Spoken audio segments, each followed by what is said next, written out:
Hi everyone in Fredrikstad, thanks for coming back. I'm back too with our third guest of the day, Tim Allen, supreme stop-motion animator who in his 2 decades or more of career has worked on many of the most high-profile stop-motion projects here in the UK and abroad, including Tim Burton's Corpse Bride and Frankenweenie, Wes Anderson's Isle of Dogs and Fantastic Mr. Fox, Creature Comforts and Shaun the Sheep with Aardman.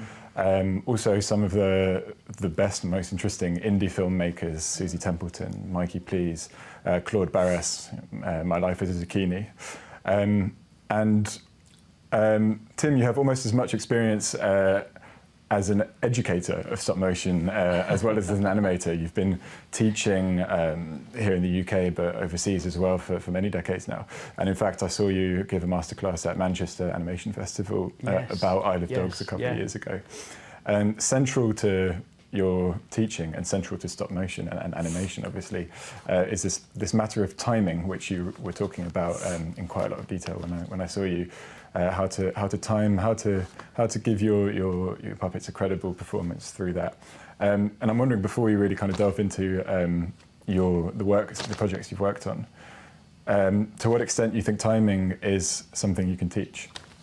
Something you can teach? Oh, absolutely, something you can teach. To begin with, when I was 18, when I even did my first animation at university, and I'd never animated before, I had no sense of timing. I think I don't have it anymore, but my first ever walk cycle was a character going across like a little flip book, and it sprinted across the page. I had no idea. And even you look at my very first shots, the timing of animation on 1s or 2s, or how long a walk should be, even a couple of years after university, I was still very out. So it's doing, practice, repetition. And yeah, you narrow it down, you get better and better and tweak it. You learn through practice, there's no other way.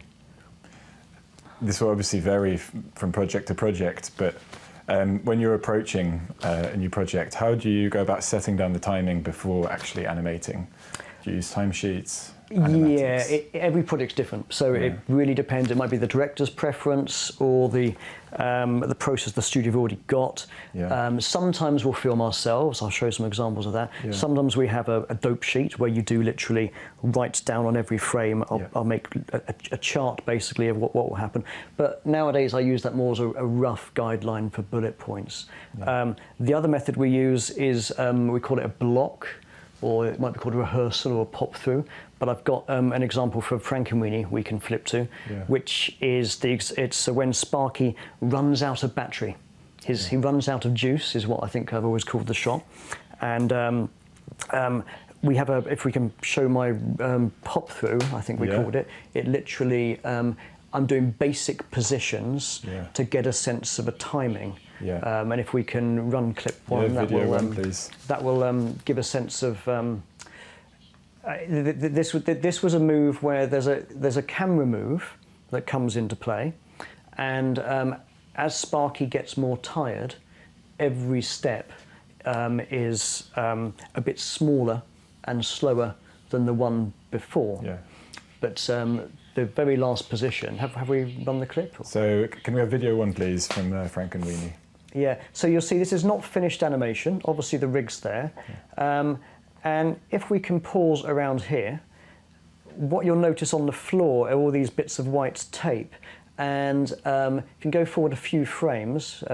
Now, I've actually marked on the floor exactly where his nose will land, but all the frames before, I'm marking roughly how far he's got on specific frames. Could we run that clip again from the start? You can see bottom right of the screen is also the frame count. So all those marks on the floor are, it's saying frame 73, he must be here, frame 120, he must be there, and the very last frame before he lands, just pause there, you can see a little bit of a black mark on that white tape. That's me saying that on frame, I don't know, frame 224, his nose must land there. And I've got to hit those exact marks to do with the movement of the camera, and the length of the shot's very predetermined. So let's see if he lands on the white mark on frame 226. My memory's a bit off. There we go. Thank you. So this blocked scene is something that will be shown to the director, who then comments on the broad performance of the puppet. Absolutely. This is my chance for to have a go, and the director will look at it and will analyse what did and didn't work. If we could run the final version, obviously So video 2, please. So this is the full animation. The rig stays behind Sparky, but note that as he comes further down, now the camera starts moving. So I had to make sure that, and if we could roll it again, please. I had to make sure that as he comes around and down, he starts coming down before the camera moves, but if the camera moves too late, he'll have walked out the bottom of shot. So we're really trying to get those timings sussed out in the first place. Yes, if we could lose that clip, please. One last problem with that particular shot was, if I've got a very clear end position where his nose has to land on an exact frame, but every step he's a bit more tired and a bit slower, and the steps are a bit smaller, you're slowing down with every last step, and you may not get there or get there too early. So the planning was intrinsic, because you could so easily finish too late, too early, or not quite get there, or go too far. You're slowing down to cushion into that movement where he collapses. Yeah, because he can't start walking slower and slower and then, oh, I'm not going to make it, I need to speed up a little bit. It wouldn't work for the shot. So that's an example where planning was crucial. So that's obviously a big production, a Tim Burton feature. What about a much smaller film? If you're working on, I don't know, an independent short film, and you don't have as much luxury of time and resource. Yes, there's two things. One is you as before, you would talk as much as possible. I might write some notes, and as much as we can, we'll try and describe it. I'll talk it back and have a clear idea. But often there's not time to practice. So you've got to get in there, wing it. And if I'm ever at a key point where I think I need to either let's talk before I go forward, or if we do need to go back, if this isn't quite right, now's a good point to go back. So I try and talk to the director as much as I can, which is a bit easier on a small production because often it's just a few of you in a basement. So you can often grab them quite easily, whereas on a big film like that, you might have to book the director hours in advance because they've got such a packed schedule. A related question, when you start working with a puppet for the first time on a production, how much freedom are you given there to do tests with the puppet, to experiment with its movement? Yeah, it depends. The bigger productions, a bit more time. Whereas a smaller production, yes, you're probably going to just have, if it's a small independent film, you're probably going to have a little play with it, try and take it apart to have a go with it. But for a bigger production, you need to try and find the style.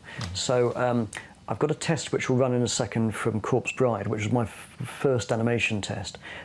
When I came, they'd been shooting for 6 months already. So they'd already established the style of the characters. And the question was, could I mirror, could I match what had already been established? And my first time with Victor, who's a massive puppet, he's about this tall, I was used to doing children's series where you're doing pose, pose, pose, quick, quick, quick. Corpse was much smaller and more subtle. So if we run the clip, we'll see it's mixed success. So this is a test from Corpse Bride, video 3, please. Now, it's not bad, but it's, especially the beginning, if we could roll the beginning again, he quite pose, and quite big, snappy movements. And I'm happy to finish with the shot there. I was still used to children's series, which is done for the TV and much bigger and bolder. This was done for the cinema and has to be much more subtle. And I was learning to do less and less and tone it down. Conversely, my next shot is my first ever test from Fantastic Mr. Fox, which was my second ever feature film. So if we could run... video 4. I was still in Corpse Bride mode of now doing very subtle little nuances. So there's lots of little subtle gestures with his eyebrows and in his face. And I was told this wasn't appropriate for this production, because if we roll it again, you can see all those little subtle moves with the eyebrows, much more controlled, whereas my Victor test was too snappy. So after that, I was told to make my next shot simpler and bolder. If we can get the camera on myself for a second, I'll demonstrate. But whereas he was doing small, little subtle gestures, Fox is more move, move, move, move, move, move, hold, small, efficient. So my next Fox test, if we could run that, video 5, was indeed intended to be snappy, simple, quick. It's probably a bit too big, some of those moves, but it's not got all that subtlety. It's more snap, snap, snap, snap. It's me trying to find the style. So bit by bit, you're going, that's a bit too much, that's a bit too little. And I've got one more test, which is from Isle of Dogs. And this is from an animator friend of mine who'd come straight from Leica, where a bit like the Corpse Bride style, very smooth, flowing kind of movement, lots of subtlety and movement within movement, not the Wes Anderson style. So he came on board to a Wes Anderson project and immediately found he needed to be more snappy again. So if we can roll the Isle of Dogs clip. You're my new master. My name is Spots. I'm at your service. I'll be protecting your welfare and safety on an ongoing basis. In other words, I'm your dog. Now, I'm not going to criticise that it's not good animation, but it was too smooth and full of subtlety, whereas the style is efficient movements, one to the other. So are these tests that we've just seen, were they auditions or were they... The first one was my audition for Corpse, and the other ones were all kind of first day on the job, having a few days trying to find the style. And you are getting used to the puppet, seeing how the eyes work and the mechanics within the face. So yes, it's kind of you having a teething grounds to get into it. And I guess with major characters on a feature, you'll have had other animators already working with that puppet, so they can give you direct feedback, advice on how to manipulate it. Yeah, they can actually come in and show you little things they do to get nice gestures, things not to do. Some things make the puppet look a bit weird in certain positions. So yeah, you pick someone's brains if they've used the puppet before you, definitely. Yeah. You've spoken about Wes Anderson being extremely precise in his direction. Does that have implications for you and your creativity, how much you can do with the job if he's being extremely precise already? Yes, absolutely. I mean, Wes is clear and he knows exactly what he wants. That's the wonderful thing about it. Creatively, yes, there's less for me to input, but you're kind of still helping him find what he wants. So I've got a block through from the animatic through to the rehearsal, through to the final shot to demonstrate how that works. Should we run all of them together? Okay, yeah, let's run them all together. So 7, 8 and 9. And what I'll do is ask to pause at some points. Okay. So this is the animatic. You can see the frame count at the top right, which is very important. And if I can pause there for a second, the frame count top right, which is currently on 215, every movement that happened, I need to hit the exact frame count. So if you can toggle back a little bit. So for example, the towel going over the mare's body, which will be a few frames earlier, I will have to hit pretty much that exact same frame, for example. So I need to make my timings exact and try and match the poses. So if we can continue and play my rehearsal, which is the next clip. So based on the timings, this is my attempt to show Wes, do you mean like this? This is actually the practice go. And if we can pause there, I know Wes didn't like that hand position with the finger pointing, so I proposed 3 different finger points to see what he liked. If we can continue, please. And here again, there we go. Can we go back quickly a little bit to where he comes out of the hot tub? So I'm trying to hit the timings. If we can go to when he fully stands up, that'd be great.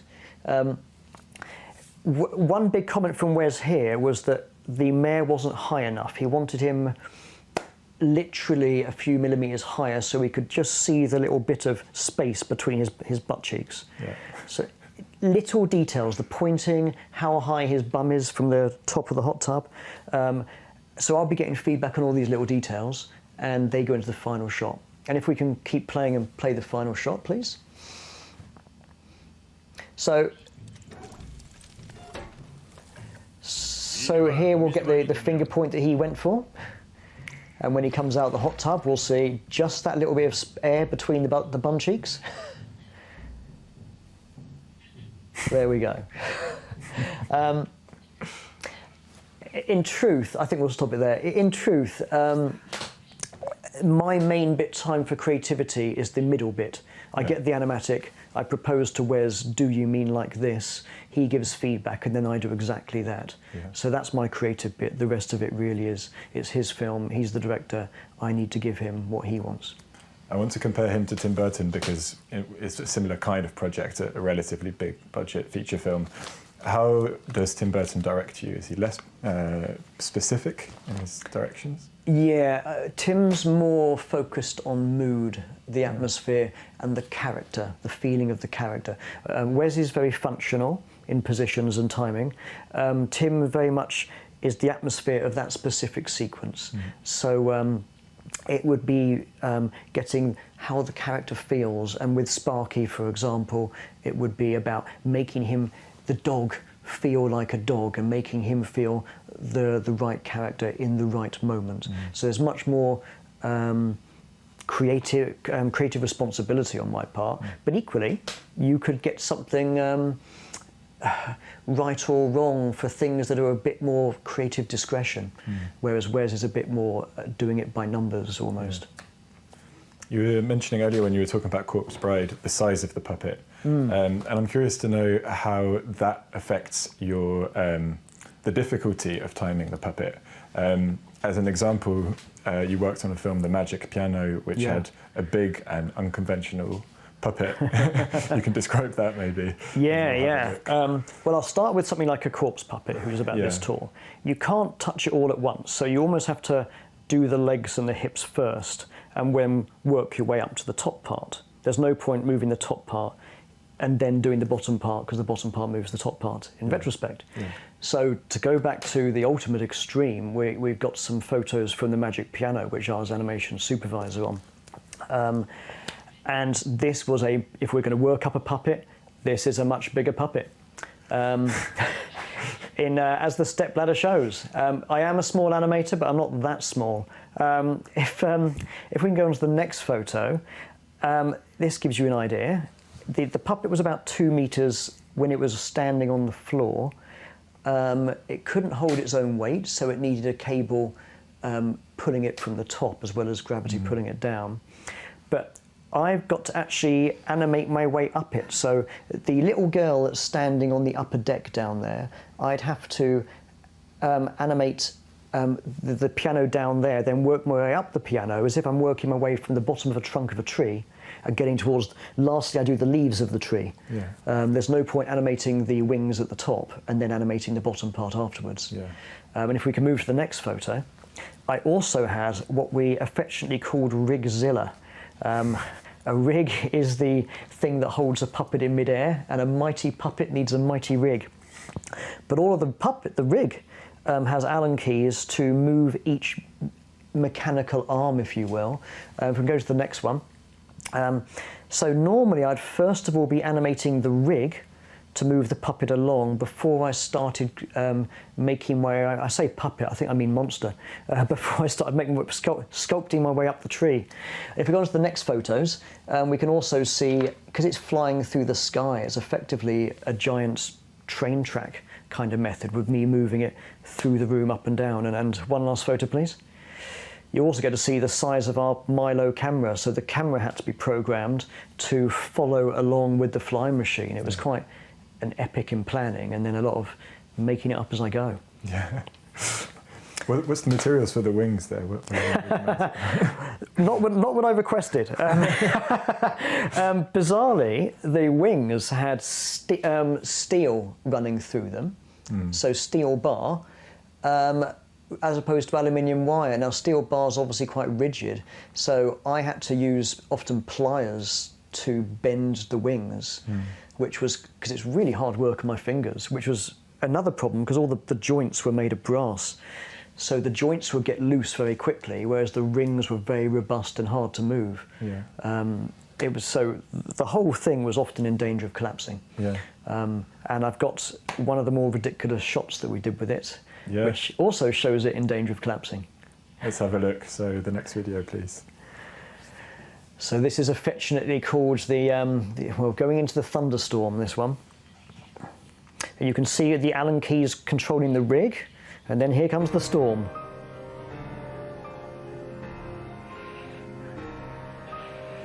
Okay, goodness.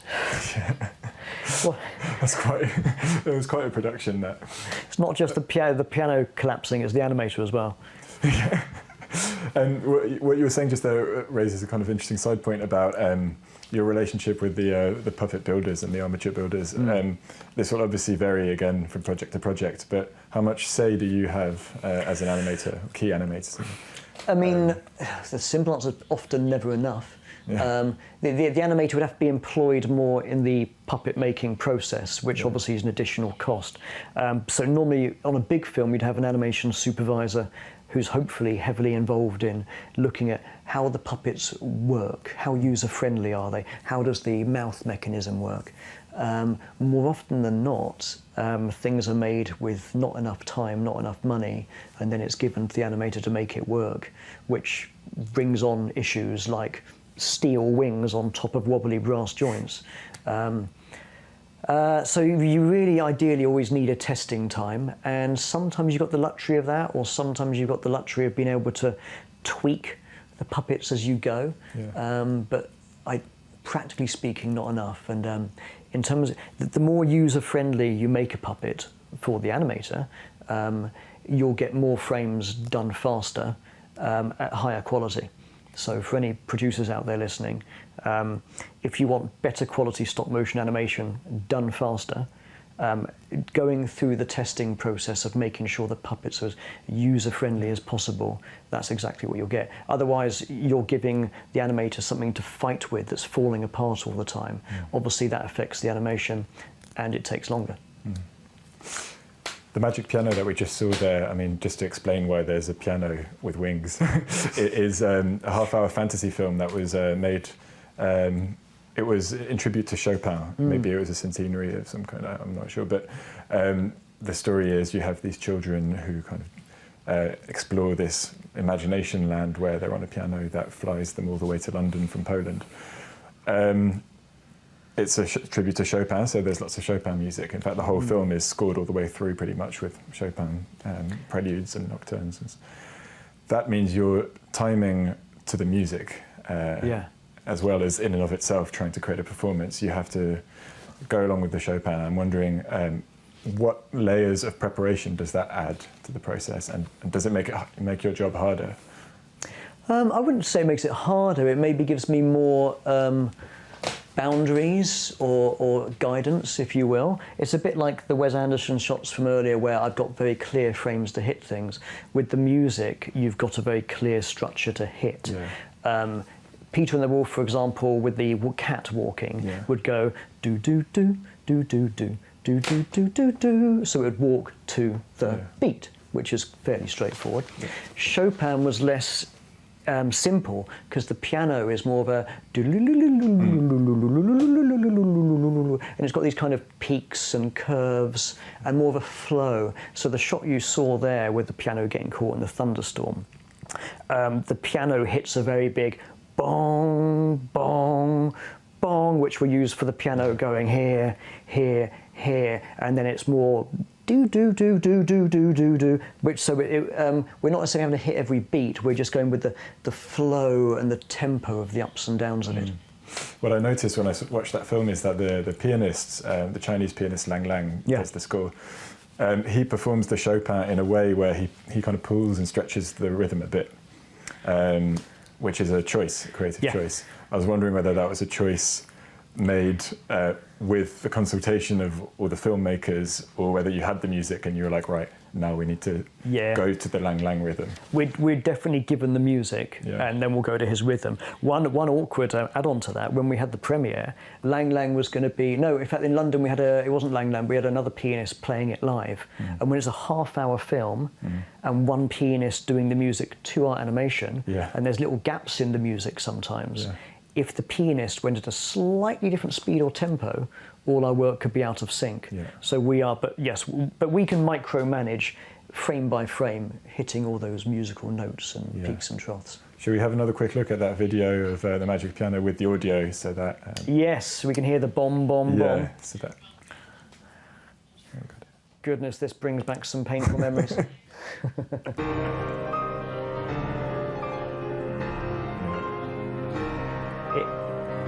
I tell you what, it was a huge puppet to control, and you Yeah. can imagine it's very big physical work as well, trying to force it into position, Yeah. as well as hitting all those notes. Yeah. That was an exhausting job. You've got a faraway look in your eyes when you start talking about it. Yeah, the trauma's coming back. You've worked with the other end of the spectrum, very, very small puppets too. Yeah. And I think we got some images of Fox. Should we see them now of the Fox? Fantastic Mr. Fox. That would be the next image. Here we go. Yeah. Look at that light bulb. Yes, the light bulbs were real, and that shot wasn't so bad, but I have to be very careful not to knock the light bulb because that will affect all the lighting. But these puppets were just simple wire with a thin amount of silicone rubber over them. So that's why I've got plastic tweezers, because metal or wooden tweezers would they'd rip the silicone off the wire. Yeah. And if we move on to the next shot, goodness, I couldn't even get... That was about the size of my fist, that little arch that they're under, and I couldn't get my hand in there because I'd knocked the light bulb that's at the top of the arch. The little bunny rabbit that's looking up at her father, she had to actually talk, and she wasn't made for it, so I had to cut her mouth open and stick a pinhead in there to simulate the look of her head being open. But if you can imagine, I think if we lose the image for a second, the big difference between the Magic Piano versus those puppets is one is it's a bit like painting, a big painting, and you're using your shoulder, more physical, or painting one of those teeny little sculptures. Yeah. One of them is a very insular, disciplined process. The other one's a bit more roll your sleeves up and get stuck in. So they suit different people, and I like the challenge of going from one to the other. Coming back to the musical projects you worked on, that got me thinking, in general, when animating, do you listen to music privately on your headphones? Or does that mess with your... Yeah, no, I mean, often, unless I'm doing really fast lip sync, and I've got to catch every sound of the way that the mouth muscles are moving, I normally like music, yeah. Because a lot of what I do is fairly instinctive anyway, and my brain will wander. So if it's the end of the day and I've got to get the shot done, it will be something a bit more adrenaline-fueled. Yeah. But much of the day I'll be listening to podcasts and trying to learn about something other than animation. Take you out of the sets, yeah. Yeah, I normally listen to psychology or body language. That's a lot of my favourite hobbies these days. Right. Following on from the body language, as an animator, you are surely observant of people's movements. I was wondering what the difference is between, you can observe people and animals in real life. You can watch live action films where people are acting and are self-conscious to some extent. And then you can watch animation, be it stop motion or other kinds of animation. And I'm wondering what each type of observation teaches you about how people move, and which one's the most helpful? Goodness, they're all helpful in their own way. Real life is wonderful because it's... I do tend to study people a bit too much, but that's partly because I'm fascinated in body language and psychology anyway. But then when you're performing for screen, you've got a certain number of frames and you've got to work within the composition, the lighting, so it is more staged and structured. But however, the number of times I see something, oh, that's nice, I'll use that. Or if it's a bit of animation I find quite fascinating, you can go through it frame by frame on YouTube, or you can get it as a QuickTime with MPEG-4 and go through it frame by frame in QuickTime. So it's nice to then study the animation and go, I like that bit, how did they do that? And I'll go in there and try it. And then I'll look for an opportunity to try it on a shot if it comes up. Yeah. You were talking earlier about how you started out working on kids series, and in fact, looking at your work, your body of work, I realised you had animated on one of my favourite kids shows as a kid, which was El Nombre. Which I don't know how many of our audience in Norway will be familiar with the show, but every British kid of a certain age will be. It's basically an educational math show starring a cast of anxious Mexican gerbils who are counting money and getting confused about it. And then a Zorro-like gerbil figure called El Nombre arrives and saves the day through some... I love your description of them being anxious, because you're right. It's like, oh no, how do we afford to buy a jelly bean from the jelly bean machine? I don't know, but I know someone who does. Da, da, da, da, da, da, da. That's exactly it. I mean, what I took away from it as a child was not how to do maths, but more like, why are they so stressed all the time about these simple problems? Yeah. But that was your break, and that's a big swathe of the British, at least, stop motion industry is kids series, and that was definitely true, even more so maybe in the 90s when you started out. But you've worked since on other shows which are kind of aimed broadly at a family audience, and I'm wondering whether animating for an audience of children requires certain skills, certain types of performance. Yeah, I'd say compared to some of the stuff we showed earlier with the tests for Corpse Bride and Fantastic Mr. Fox, where I'm trying to get the style just right, and that's for a big cinema screen. With children's series, you've got much less time, so you tend to do a more clear, broader, bolder type of action. It's a bit like saying an actor needs to learn how to act differently for his close-up on the IMAX screen versus an actor acting on the stage for people at the back of the theatre. So children's series tend to be a bit bolder and a bit clearer.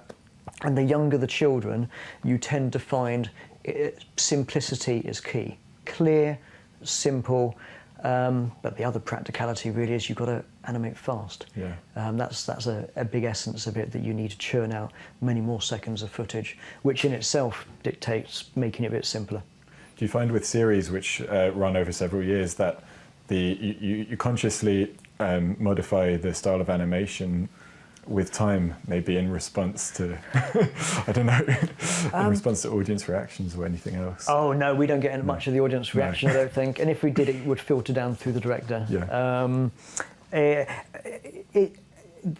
mean, there will be an attempt to get certain characteristics that some characters do and don't do, depending on the level of the show. Some characters, it's just do it clearly, make it tell the story.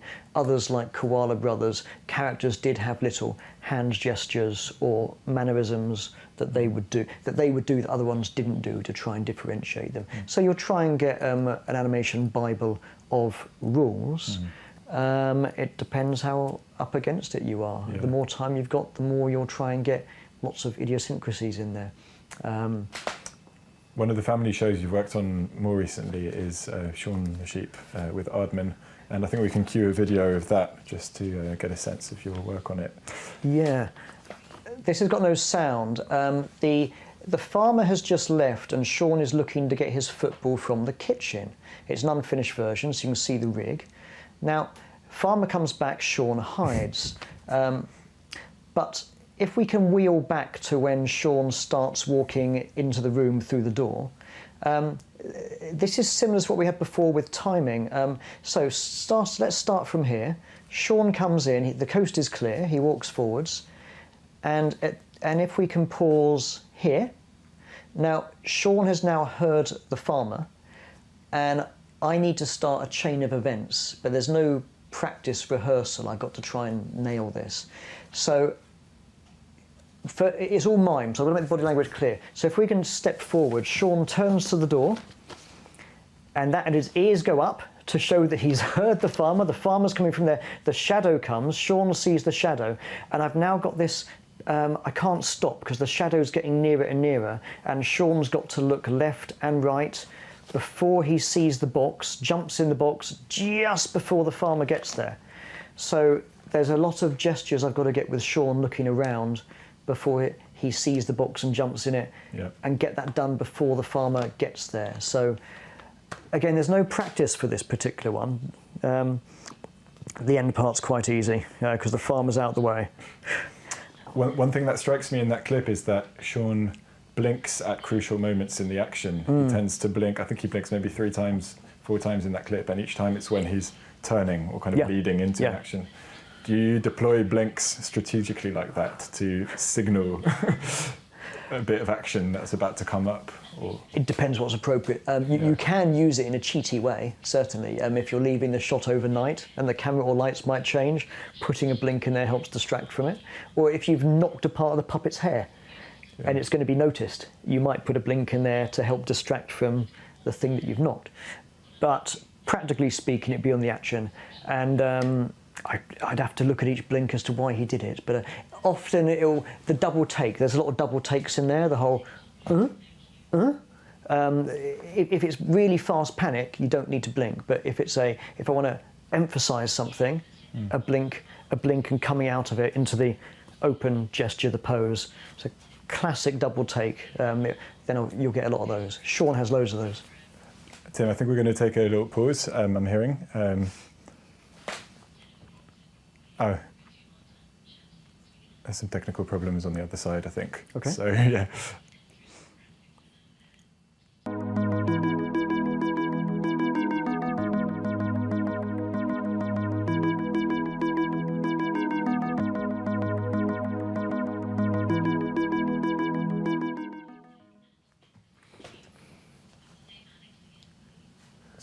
We're going to watch the Shaun the Sheep clip again because I don't know. I think there was a slight disruption with the feed, and then maybe Tim, you can tell our audience what you were telling me about it. Yeah, sure. Okay. The plot in this one, Shaun has kicked his football into the house and wants to grab it again before the farmer comes back and notices him. So he's trying to do it behind the farmer's back. Now, the thing with any Shaun episode, if we can go back to where Shaun comes in the front door, with any Shaun episode, there's a very limited amount of time to get all the action into the time you have. But in terms of timing here, if we can, Shaun, of course, now sees the coast is clear, and I've got to make him tiptoe, sneak forwards, but then, what's this? He'll do a double take and he hears the farmer's coming. The turn there is to demonstrate the farmer's coming. And as soon as Shaun, go back to where Shaun looks at the door. Immediately from here, Shaun needs to see that the farmer's shadow is coming. So we can see the farmer coming back. But once the farmer starts moving forward, I've started a finite amount of time for Shaun to look left, look right. Where do I hide? Where do I hide? There's a box, jump in the box. And if Shaun hadn't got those looks in, seen the box, decided to go for the box, jumped in before the farmer walked through the door, the farmer would have seen him. And obviously the game is up.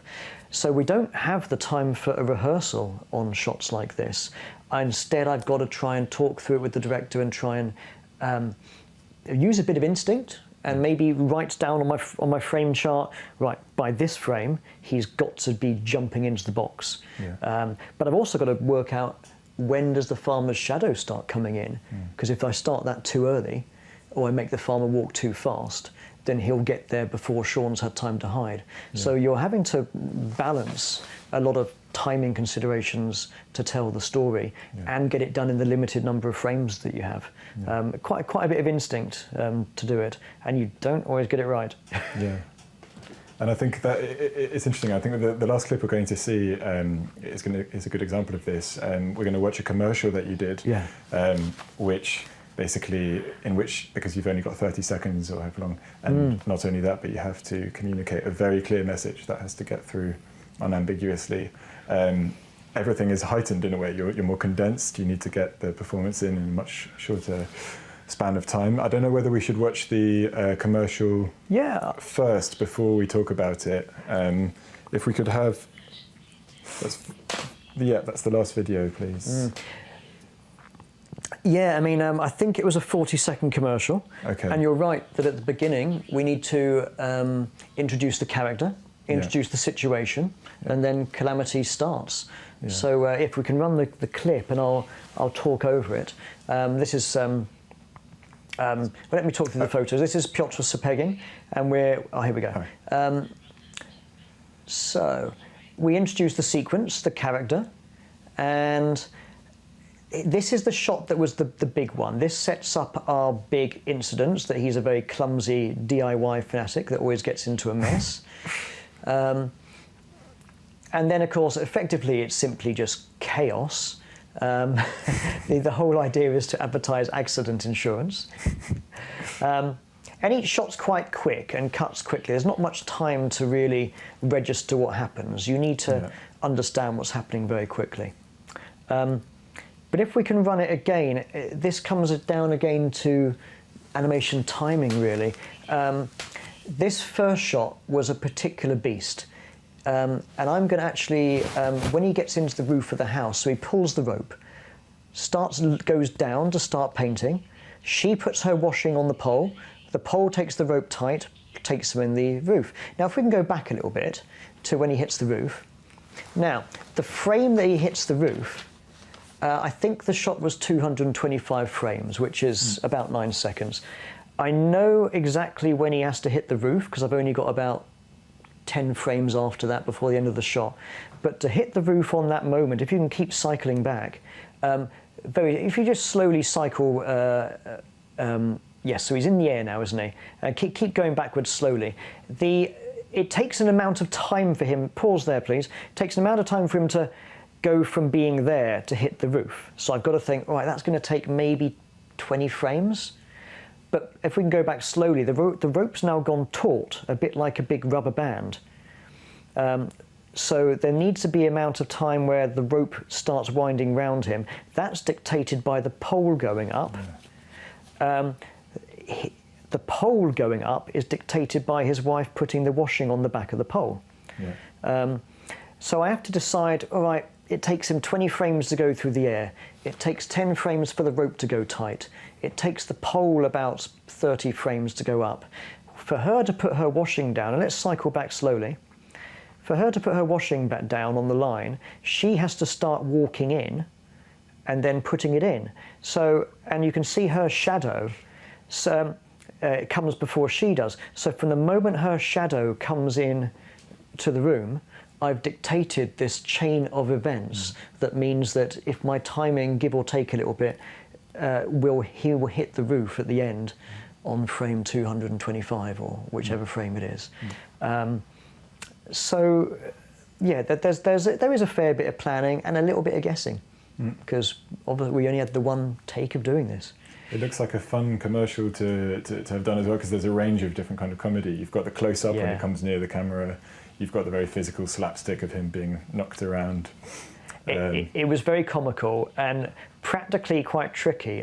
Can we whiz back to the shot where he hits the boat, which is just after the roof? Yeah, we'll just see this shot and then we'll move on to the questions. Okay, this shot here, okay, so he hits the boat and then stop there and go back a few frames.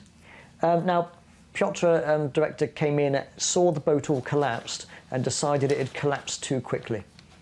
We only had one made out of balsa wood, so if you can go through very slowly. You have to uncollapse it. Yeah, he hits it, it collapses, keep going forwards. Now he said, oh, it's too soon, could you make it take longer? And I had to almost make it bounce back into position. So, and then it collapses. So if you play that boat bit through slowly, you'll see very quickly the collapsing, reforming, and collapsing again boat. It's a great advert, and for a Norwegian product as well, I believe. So it was made in Oslo, yeah. It's made in Oslo, so for all you in the audience, keep an eye out for what is it? If Insurance? If Insurance, yeah.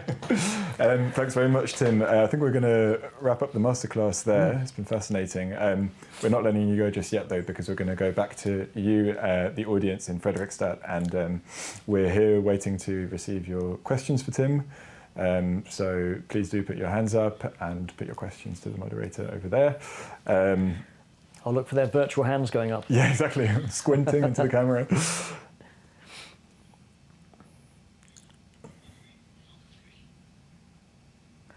So I've got a question for you, Tim, which is, but I'm afraid I didn't catch the name of the...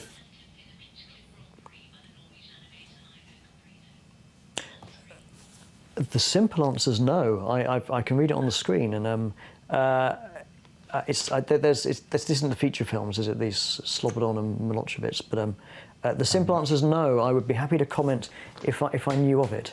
Yeah, if only we could go back to you in the audience and ask you to elaborate on the film, because I haven't seen it either. But I am intrigued just from the title. We have another question. How did your relationship, Tim, begin with Wes Anderson? Well, I mean, Fantastic Mr. Fox was made at 3 Mill Studios, the same place as Corpse Bride. Yeah, here in So London. it was more that I had a relationship with some of the crew from Corpse when I came on board. And really, it's very much about the work. It's about trying to get exactly what information Wes wants. Sometimes he communicates things very clearly, other times not so much. It's really just trying to learn the style. There's a lot of do's and don'ts. Everything's obviously, I'll look to camera, everything's very symmetrical. I'll get in the middle of camera. And the characters only look left, look right. And it's quite efficient, simple movements. There's things you do and don't do. But it does, it's not particularly personal. It's all about the work. The only time I've had much in the way of a personal interaction with him was when one of my first shots on Isle of Dogs, he referenced a shot from Peter and the Wolf that he really loved and wanted it to be like, and by chance that was my particular shot. So, but I wasn't really meant to talk about that at the time. It was really just about the film. So when the film finished, we had some back and forth, and it was very nice to be able to go, by the way, did you know that we were focused on that? And it turns out he knew all about my work. He researches all of us. Loved Peter and the Wolf, one of his favourites, he said. And he definitely researches his animators and knows who he's dealing with. So that was interesting. Does it go the other way? Before working on one of his films, do you watch his whole body of live action and see how he directs actors? I keep meaning to, and then I would always get through a few, and then my intentions to watch everything kind of went out the window as you get busy and go through the crazy hours. So I haven't seen all of Wes's films. I just caught up on some of the key ones normally beforehand. It's interesting because you see, I mean, there is a Wes style. Yeah. Wes Anderson style, which carries from animation across to live action as well. There's the way he directs actors and the way he directs animators. Definitely, and having done 2 films now, that's a bit of learning the style that I was showing in the tests earlier. It becomes instinctive after a while. You know things to do and not to do.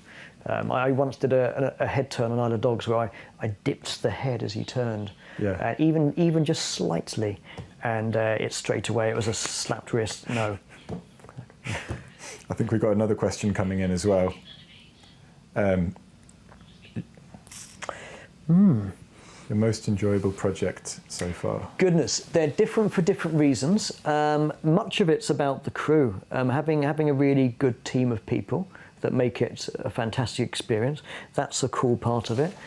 A few favourites that come to mind that aren't so well known. I love the Bunny and the Bull title sequence that I did. That's a live action, predominantly live action film. Exactly, yeah. So live action was shot first, the bull was stop motion to interact with it. I mean, I worked day and night and all weekend on that, but the crew were amazing, really lovely people, and a very satisfying finished piece. God, they're all so different for different reasons. I do love Shaun the Sheep. Creature Comforts was a fascinating 6 months learning the Nick Park style of doing mouths. Isle of Dogs I liked because actually it was a good, stable, long-time job where you weren't killing yourself every day to try and hit this unhittable deadline. It was quite a nice one to work on and work with the team, and a lovely film as well. I've got a question about Creature Comforts that's just come to me. It started off as a British series, but then I think you worked on the American export of it, Is lip sync different for American voices than British voices? Not massively. The British tend to talk under our breath a bit more. The Americans really broadcast. They're much bigger, so a bit more cartoony and clear and over the top. A bit of when you had a southern character, you could maybe drawl and talk from the side of your mouth, but other than being a bit bolder, and some of them talk. I had one that talked incredibly fast, which was an education in itself, because learning to have a character who talks like this, they talk really fast, you just, whoa, learning how to do those lips, that was interesting. I bet. We've got another question come in, which is, what happens to the puppets you work with after production is finished? First of all, no, it's not. I don't normally get one. Well, I think on Corpse, Tim Burton got a copy of every single puppet himself. A copy? He's got a... Well, if there's quite a few of them, there are duplicates anyway. Okay. But even the background ones, I believe they made an extra background one for him to keep in his museum. So legend tells me. The big films, they go to executive producers, funders, Disney executives, or whoever those people might be. The voice cast.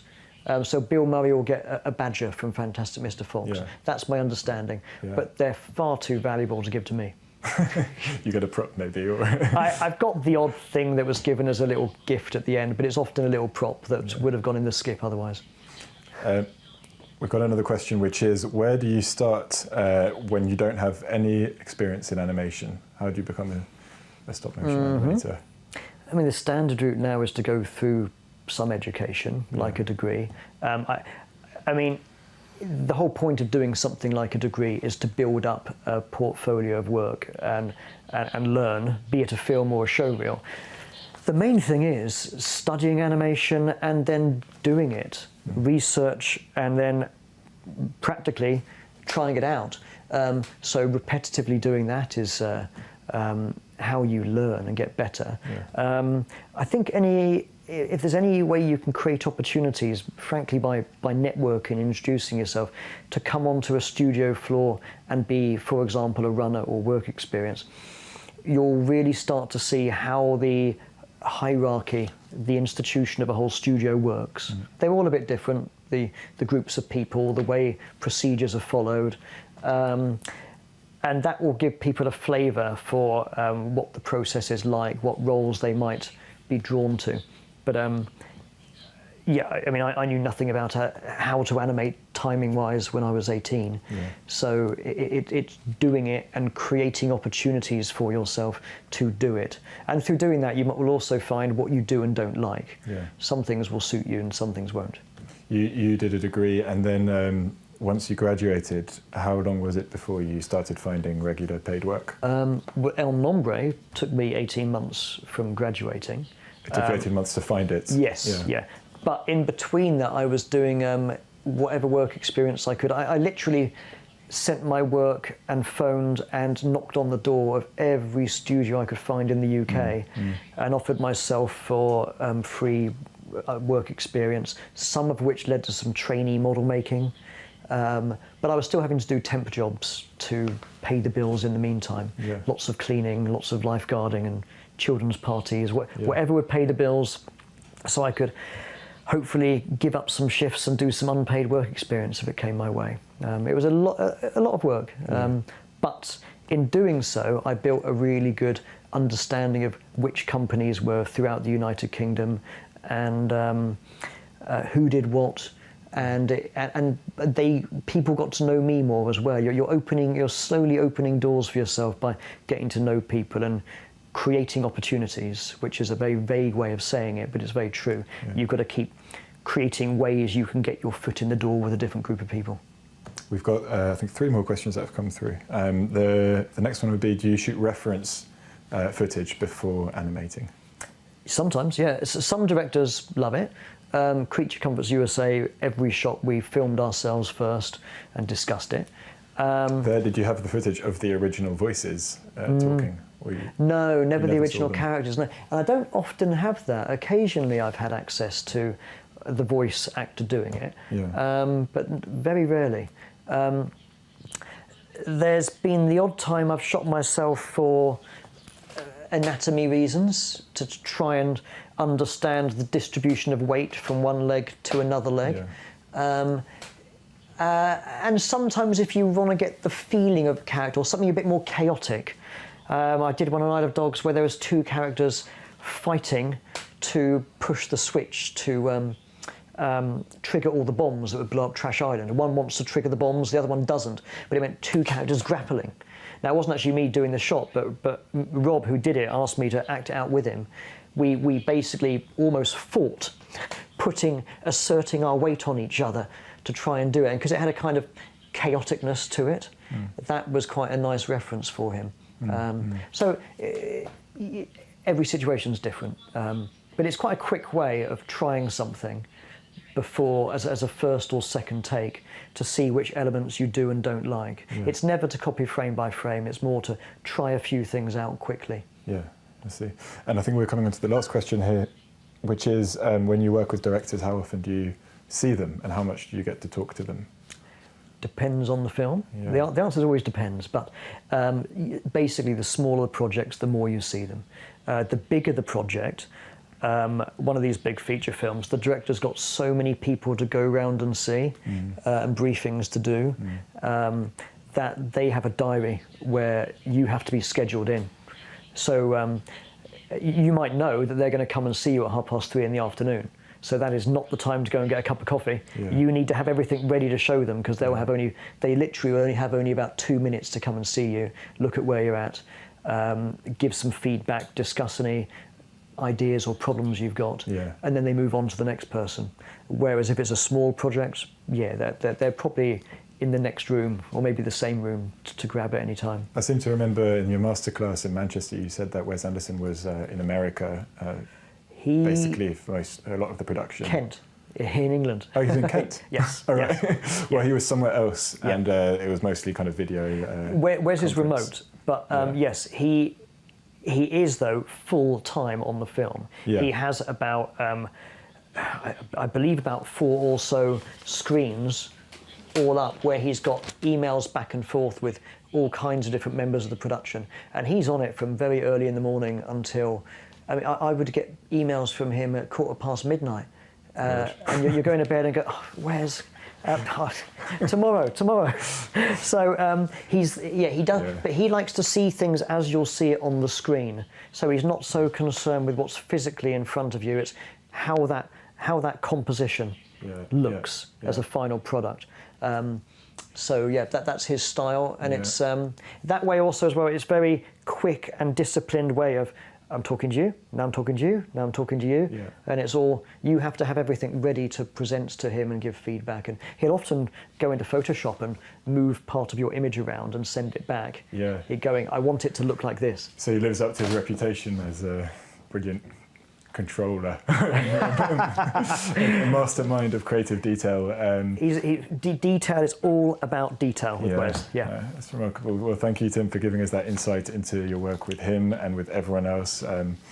This has been a really interesting conversation that's built for me on what I heard you say 2 years ago. I'm sure it's been of interest to all of you in Norway, which I still can't see you, which is a shame. We're sad not to be able to be with you, but thank you very much for being there and for listening to us in the cinema. Thanks again, Tim Allen, for coming down and talking to us. Absolute pleasure. I think that's it from us. Thank you. Thank you. Bye.